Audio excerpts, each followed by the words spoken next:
Koso asks Iso and Kichizu to watch over him as blood behind him forms an intimidating face shaped by his malice. He tells his younger brother to take a good look at their older brother as he prepares to kill Yuji.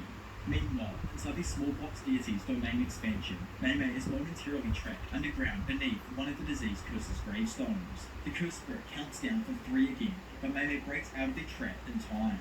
Having experienced this a few times now in the fight, Meimei understands the process of the technique. First, the target of the domain is trapped inside a coffin and then buried underground when they're hit by the